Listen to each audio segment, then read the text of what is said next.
A gentleman I've really enjoyed getting to know and meet, and I'm just impressed with him all the way through and through, is David Harmer. He's running for Congress in the 11th Congressional District. Good morning, David Harmer. How are you? Good morning, Brian. Doing great. How are you? Yeah, we're doing really well. And if folks haven't had the opportunity to meet you, I really recommend they do. You're a big teddy bear is what you are. You look like you could have played, a football linebacker somewhere, but you're a pretty darn nice guy. Well, Brian, thanks.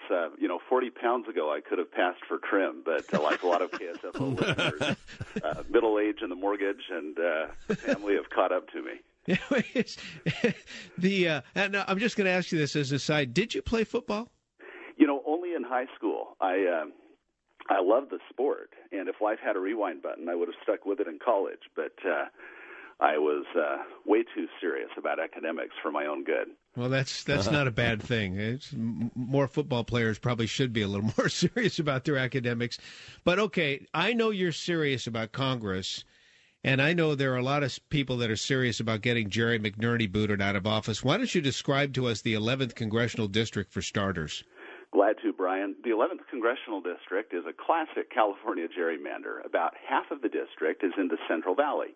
Lodi, Stockton, Tracy, Manteca, and eastern Contra Costa County, Discovery Bay, Brentwood. And then the other half is spread from the East Bay down to the South Bay. Danville, San Ramon, where I live, Dublin, Pleasanton, and stretching clear down to Morgan Hill, San Martin, and Gilroy. Demographically, this is the last true swing district in California. KSFO listeners know that California has 53 congressional districts, and 52 of them, unfortunately, are almost rock-solid safe for incumbents of one party or the other. 19 for Republicans, 33 for Democrats. This is the one true toss-up district in the state. Registration is almost evenly split, 39.17% Republican, 39.12% Democrat. Out of about 373,000 registered voters, we've got a couple hundred more Republicans. But in recent years, they've been discouraged, and they haven't turned out in numbers as great as the Democrats. We're in the process of changing that. Yeah. Well, especially with the mood that's out there right now. And Jerry McNerney, he campaigned as a blue dog Democrat, a moderate Democrat, or maybe even a conservative Democrat.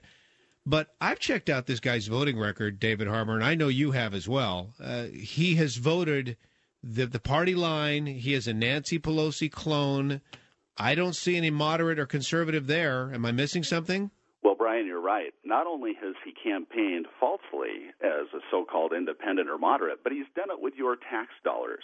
He has abused the franking privilege to send at taxpayer expense these repugnant self-promotional puff pieces throughout the district. And they do two things. They say what a moderate and independent he is, which just isn't the case, but they brag about his success in bringing pork back to the district, as though borrowing money that we don't have to spend on programs we don't need and leaving the bill for our kids is doing us some kind of favor.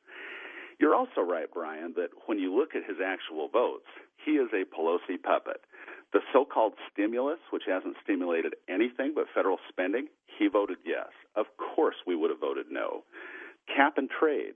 And by the way, for folks interested in that subject, I'd recommend an excellent book called Climategate. This notion that what you exhale, CO2, is a toxic pollutant that's causing anthropogenic global warming that is in imminent danger of causing catastrophic climate change, and we've got to smash it through this massive energy tax and regulatory scheme.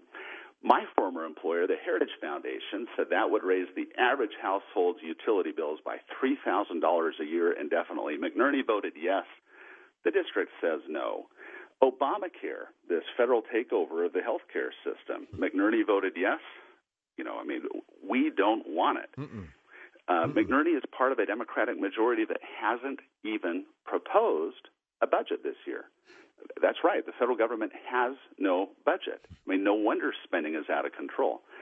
And probably the most important vote of all, he voted for Nancy Pelosi as Speaker of the House. And when you do that, you're voting for her agenda.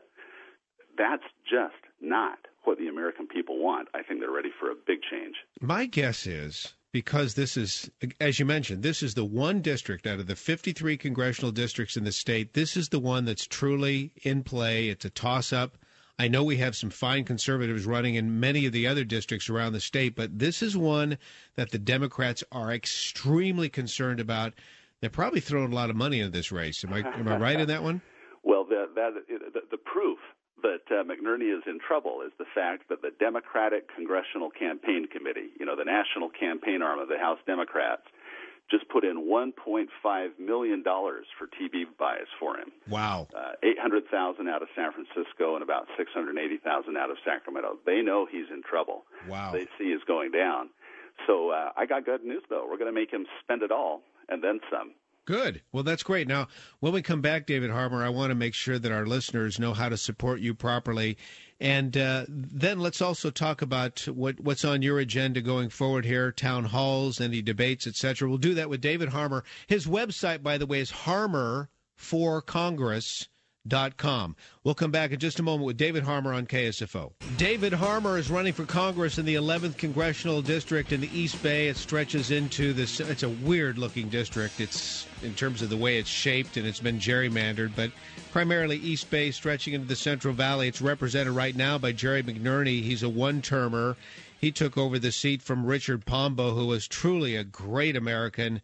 And David Harmer with us on the line right now. Interesting, David, wasn't it, when Richard Pombo held that congressional district and represented the people so well, Nancy Pelosi and especially the eco-liberals absolutely loathed the man. They threw everything plus the kitchen sink in order to get him out, didn't they? They did. And, it's not that the current incumbent, Jerry McNerney, got hired. It's that Republicans were getting fired the last couple election cycles. And, I don't blame the American people for being upset. I think this explosion of federal spending that so concerns us all, let's admit it had its origins under a Republican Congress, but it has accelerated massively and gotten much worse under their Democratic successors. So it's time to replace a Pelosi puppet with a real Reagan Republican. Let's talk about what's on your agenda. I mean, the issues that are really key to you and how you think you can represent the people from the 11th Congressional District in Washington, D.C. You can only have one top priority, and mine is getting control of federal spending.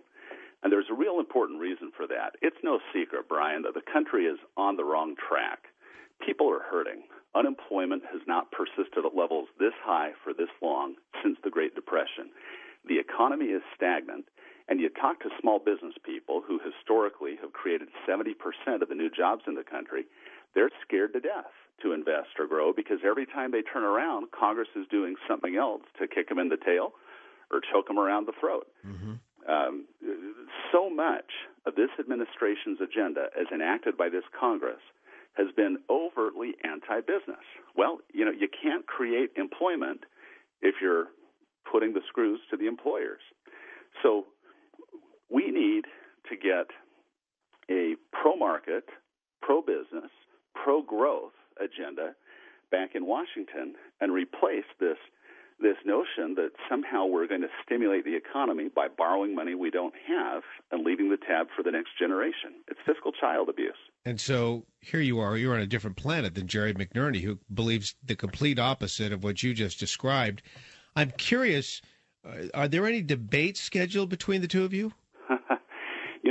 We hand-delivered a very courteous letter to McNerney's campaign office weeks ago, inviting him to a series of joint appearances, town halls, not even debates. We didn't want to scare him away. We suggested having 2 or 3 out in San Joaquin County, a couple in the East Bay, one down in the South Bay, make sure we cover the district. We offered to let them suggest moderators, maybe local elected officials, offered to cooperate fully in establishing ground rules. No response. Okay, now wait a second. None, zero? Zero. Wow. Okay, that's incredible. Well, it's not at all. Look, if I had his record, I wouldn't want to get into a debate either.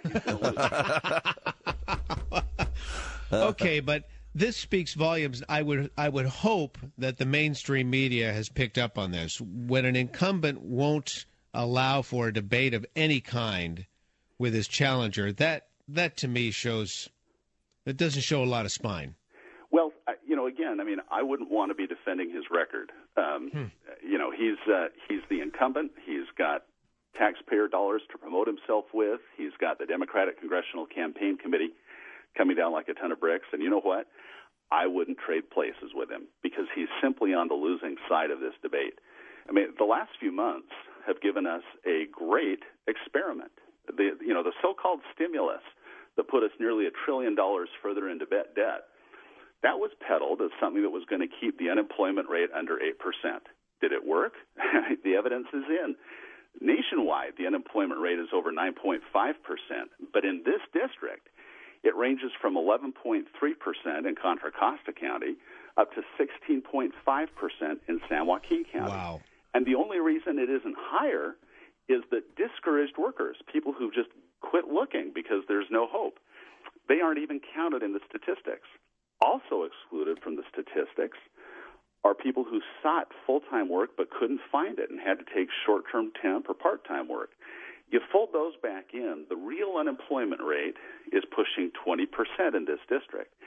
People are hurting, and it is a direct consequence of pernicious policies out of Washington, D.C. that penalize work, saving, investment, thrift, and that subsidize their opposites.